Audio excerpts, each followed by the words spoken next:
So my name is Henrik Skogstrøm, and I'm the founder of LN Capital. And at LN Capital, we build Torq, which is currently the most advanced node management and automation system for Lightning nodes. So, and quite recently, we added support for CLN. So right now we have support for CLN and LND, and the ability to manage both of those implementations and nodes at the same time, including with automation across these two nodes. So my plan for today is to give a small demo and at the same time talk a bit about the thoughts behind it and what we're trying to do with Torq.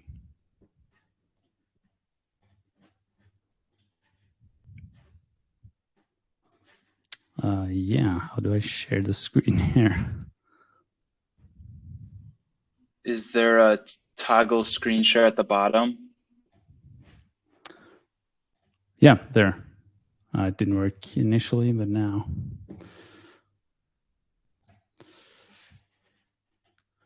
Right, good. So I was thinking about starting by setting up a new node here in the test environment. So let's say we want to add the node Bob.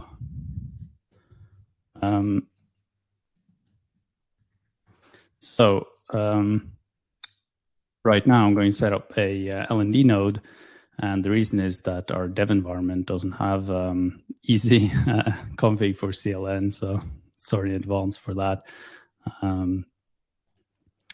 But yeah, everything else is the same. So let's see.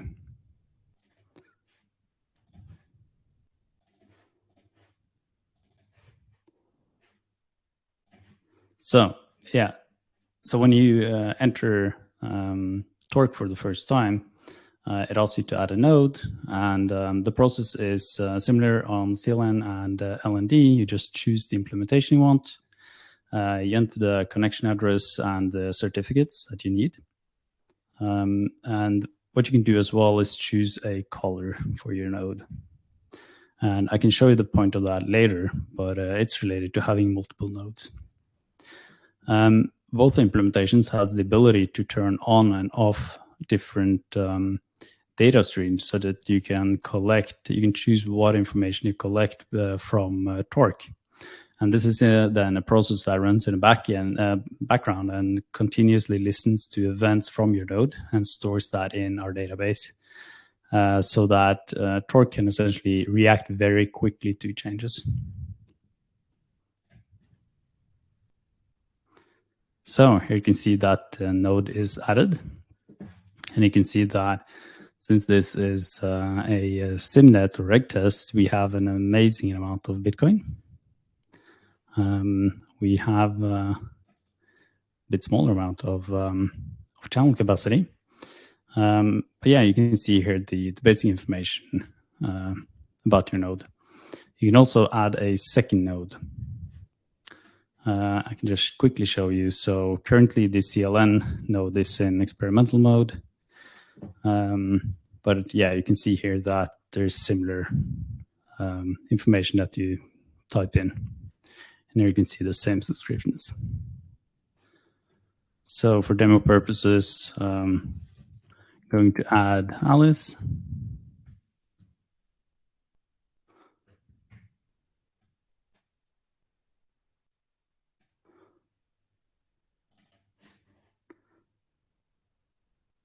Or actually, yeah, let's do that immediately. Yeah, so we can use purple for that one. So here you can now see that I have two nodes. You can see the individual balances. You can add as many as you want. You can also update the connection details later if you want that. And you can also update what subscriptions you want to do. And once the node is added, you can also turn on the ability to send pings to Vector, which is our service that allows you to receive messages about your current state of the node. So for example, if your blockchain is out of sync or your node is out of sync with the channel graph, it can let you know that. We can also ping Amboss for you, so you have that connection status with Amboss. Now we can go to open channels. There you can see the different channel balance. We have the outgoing balance here, the incoming balance, percentage, and the total channel capacity. You can also add a tag. So let's say that Carol here is an exchange. You can choose to tag Carol, the node, as an exchange. So that you can see here that it reflects then on both of these channels that you have with them. You can also tag a channel directly, which means that once that channel closes, that tag is no longer applied to new channels. Now, Torq is built around the flexibility because as a node operator, you often have different requirements of what you want to do with the node and what's important to you. So that's why we built these views. And views is quite simply all the options you have to add information to the node, or to the table, I mean, depending on what's important for you. So let's say that you want to see the channel point data. So if you want that information quite high up, we can move that all the way up here, and you can see that. You can also copy that quickly. Now, whenever you do these changes, the save button appears here, and you can actually save these changes. So if I refresh this page, you can see that the channel point is still there. In addition, we have a very advanced filtering system. So you can, for example, say that the capacity should be larger than 10 million of the channel. It should be either tagged as, let's say, cheap, or it should have, let's see, a base fee of 1. Oh, let's see. Capacity of less than. Oh, yeah, sorry, there. Yeah, so you can see that by clicking these, you essentially switch between and or. So what you do here is like, should have a capacity greater than 10 million, and it should be one of these. So have a tag cheap or have a base equal to 1. Of course, it wouldn't be a demo without a small bug. So you have that there.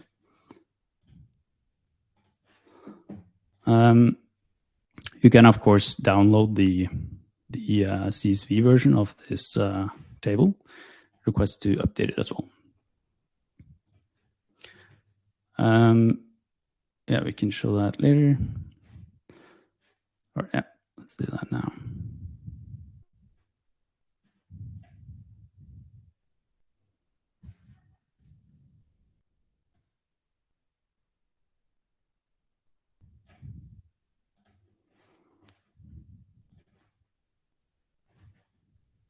So if I take the public key here, and I want to open a channel to Alice again from Bob, you can simply type in the connection string and set the channel balance. If you run a node, this is quite familiar, I think. Of course, you can inspect on mempool, but since this is reg test, you won't find any transaction there. So that's the channel table, which is one of the basic features that you need to manage a node. One thing that is important with this as well is that it's possible to render 1,000 channels here quite quickly. You essentially get the data almost instantly. So if we take a look at my real node here, you can see that all these channels appear very quickly. Now, I don't have that many channels, but of course, we have some nodes with 1,000 or more channels.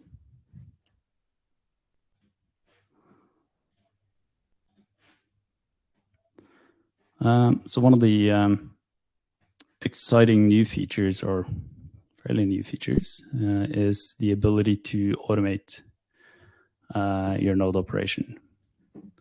So this system is based on the ability to create workflows that takes you through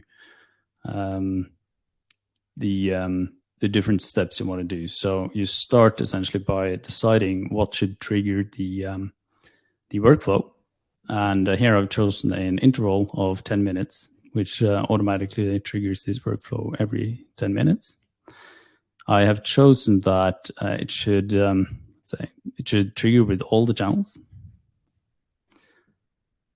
and then enter a set of different features. So I define regular channels, which I can just name these whatever I want. And I then use the same filter mechanism that you've seen in the open channels table. So here I'm defining all the channels that aren't new, aren't sinks or sources, and I also check the age of the channel, which is a bit redundant if you have tagged them with new, but I can show you that in a second. You can also see that I have different filters for sinks and sources. So I then pipe that into further filters. So for example, depleted channels. So if it's considered a regular channel and it is depleted, then I set this new fee, which is 500 ppm. And as you can see on the full channels, the fee is 200 ppm. Now, if you look at the source channels, I've set a fixed fee that always will be 0.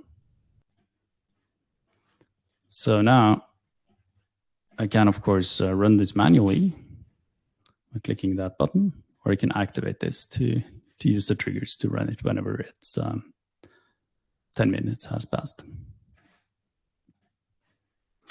So to show another example on how you can edit this, to build workflows, you essentially just drag stuff onto the screen here. Minutes, source, you can filter, as I showed here. You can just drag this as you want. And in this example, I'm going to tag channels that have more than, let's say, 10 million in capacity. Tag them as, let's make something that makes a bit more sense. Fee, so fee rate, or let's say the remote fee rate is larger than 200 ppm. It's as expensive. So now each time this runs, it will check for any channels that are expensive based on our filter definition and add a tag. In a real workflow, you would most likely add another here, filter, and a remove tag to do the reverse.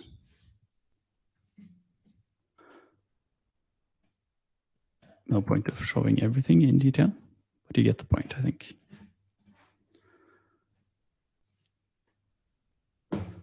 Now let's look at that. You can essentially see all the traditional views of open, pending, and closed channels, but you remain sort of this very granular control of which columns you want to see and which filters you want applied. This allows you to create these predefined views that lets you, if you have a certain type of things you want to check regularly, you can just switch quickly between them, and all the tables work in the same way.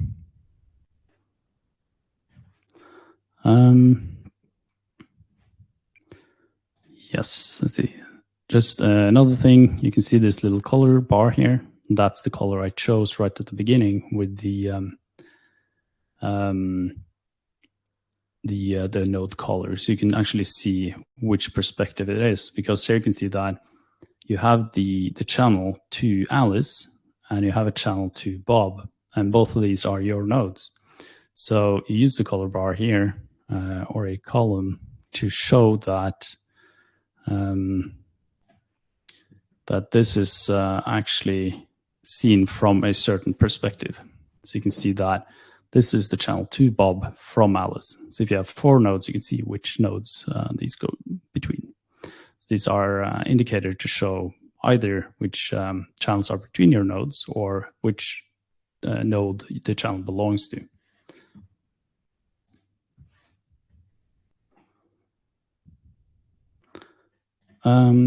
Yeah, if you're a routing node, we also have this forward summary, which means that you can flip through time and see different stats in a total of all the activity in your node. So this is more fun if you actually have some data. So here you can see my node, which is currently not too active. But here you can see that I'm flipping through time and see the different stats at that time. You can also see that I've chosen originally the last 7 days. So when I flip, it keeps the last 7 days, just 1 week after. You can also, of course, choose any other preset and it will do the same. Or you can simply select any custom date you want. So whole of May, for example. Now, this screen down here is built to let you explore where the traffic is going through. So by clicking these, you get to inspect the traffic on that particular channel. So here you can see that we routed from the endurance channel out a total of 10 million, about 10 million sats. And similarly, the destinations were to Collider, for example, 2.8 million sats. So by clicking these, you can see more details.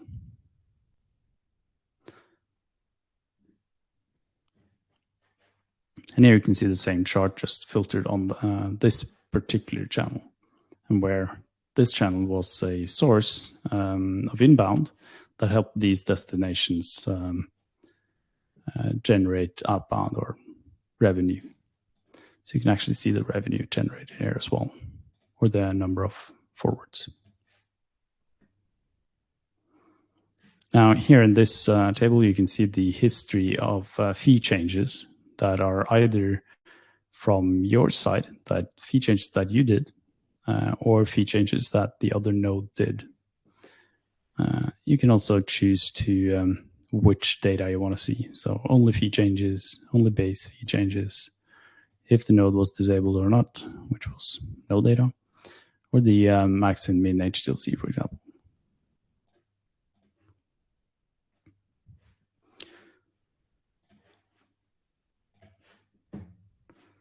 Now, yeah, you can reach the same inspect pages here as well.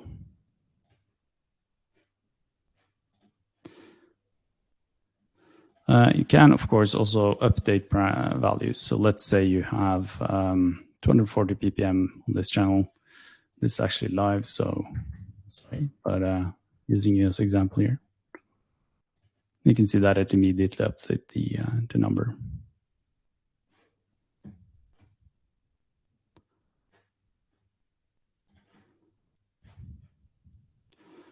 So there is a ton more features. For example, the new peers table, and we're constantly expanding this feature set. And the goal is to build features that really large node operators can use while still keeping the interface simple enough for any node operator to feel at home by using this.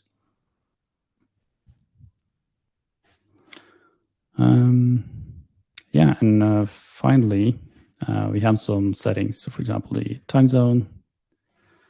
You can also connect Torq to either your Slack or your Telegram bot. So you can actually get alerts directly from Torq or to your Slack channel. And here again, you can see and inspect the node settings. So they will always be listed here as well. Lastly, if you're trying out Torq on testnet, you can find the different networks here. And you can do this at any time. So I can actually switch to mainnet. When I do that, you can see that there are no mainnet nodes on my dev environment. So if I do this in production, you can see that mainnet is selected. I can do signet or symnet or regtest. The same happens.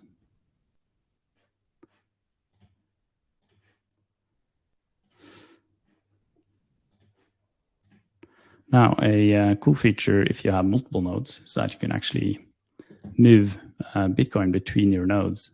So either off-chain by selecting the channel you want to move. Oh, that was the wrong direction. Here, and you can see that the balance is shifting. You can see that it remembers the last setting you had. And you can also do this on-chain, on-chain, of course.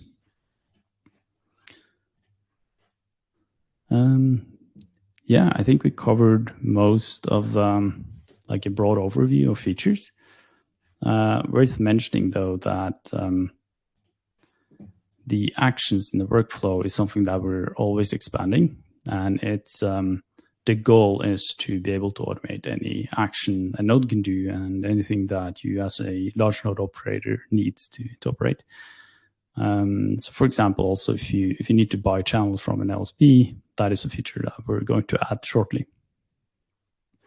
We also currently only have one data source, which is something we're working on by adding peers, adding complete node data, all kinds of different data sources. And with that, of course, different channel filters and more advanced actions. Yeah, show this as well. We also have the support to have different stages so that you can complete one stage of the automation, pass all the outgoing data into the second stage, but that's a bit too advanced to cover here today.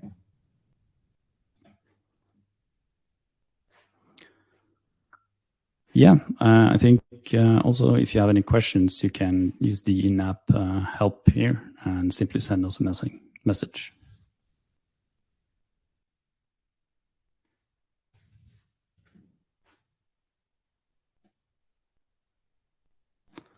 So yeah, I think we can stop there and maybe take some questions or talk a bit more about the why of this of Torq. We have a couple questions in the chat. I don't know if you want to read them or I could read them to you. Yeah, please read them. I think that's easy. First one is noob question. Can I install Torq on my LND Raspberry Bolt? Yes. So if you've set up the node yourself and Raspberry Pi yourself, then it should be as easy as running a simple command here.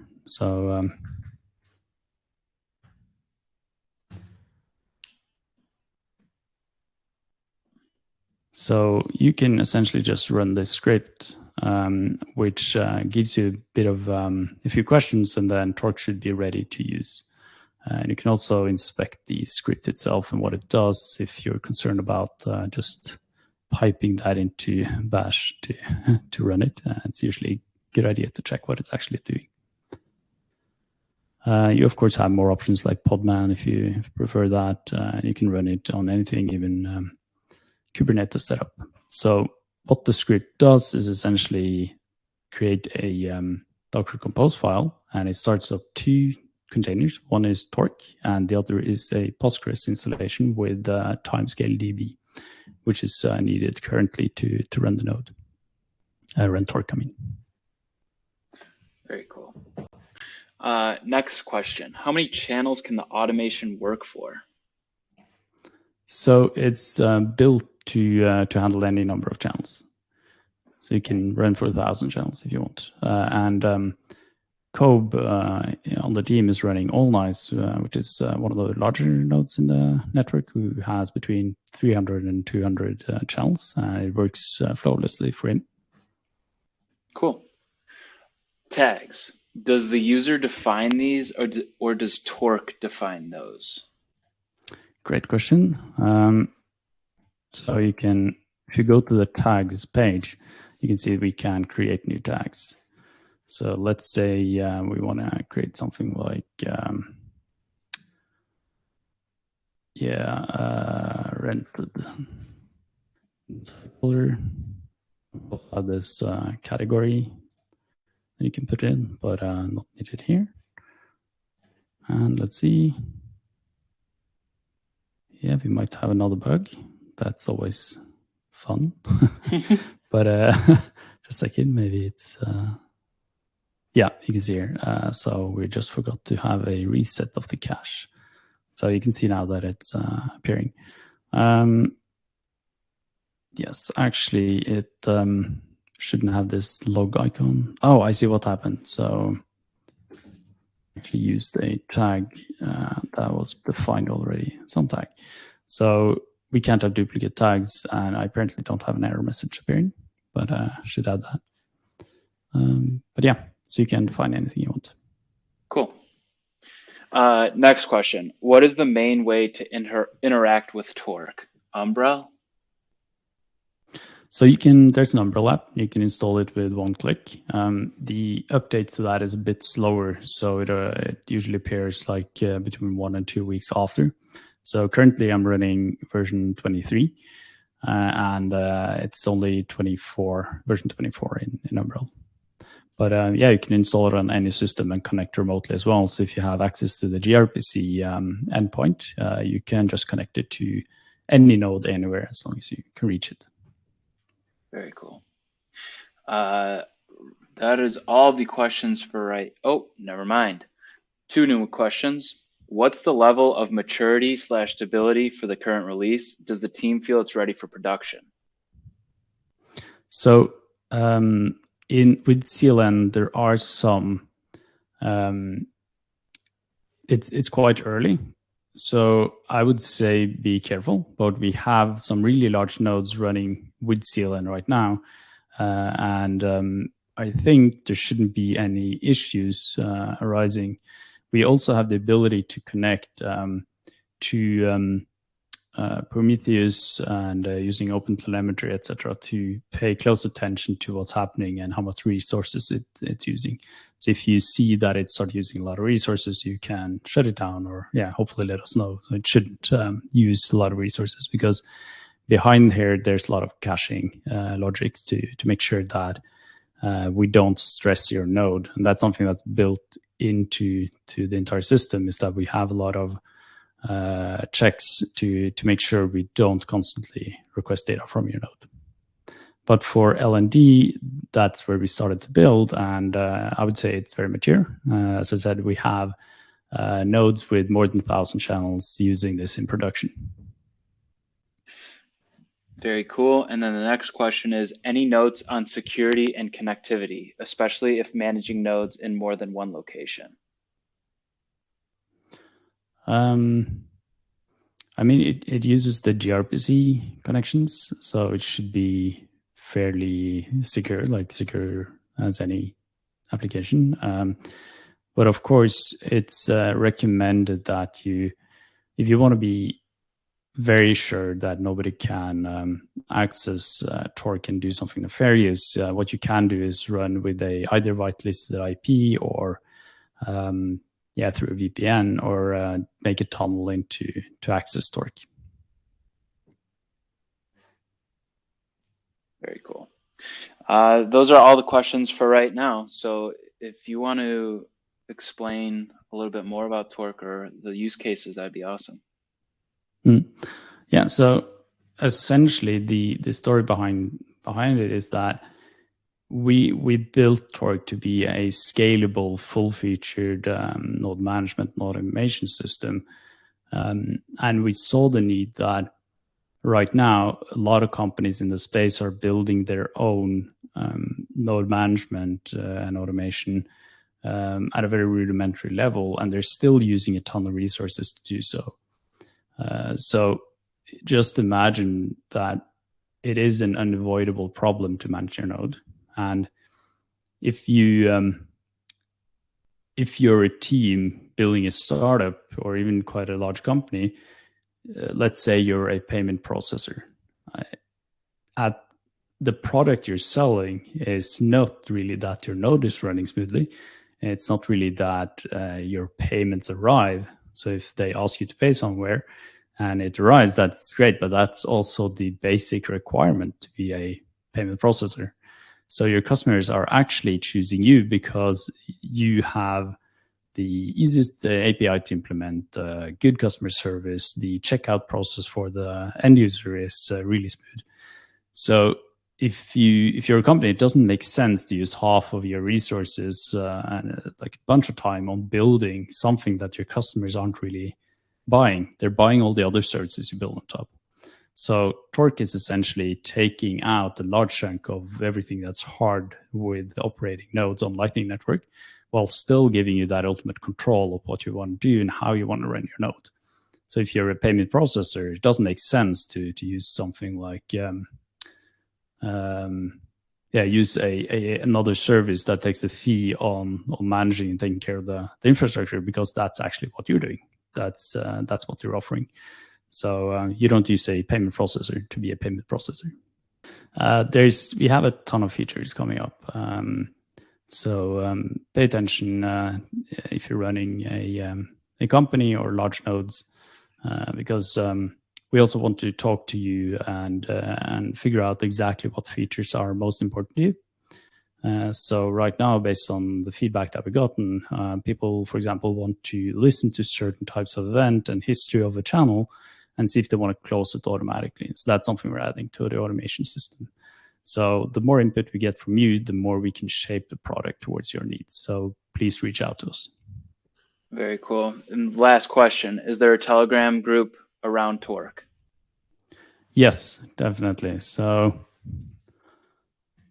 let's see here. If you go to the website, ln.capital, you can see it's at the bottom here, Telegram channel. So there you can ask anything. But of course, if you've installed the application, the best option is to ask your questions here, because then it's easier to help you. Yeah.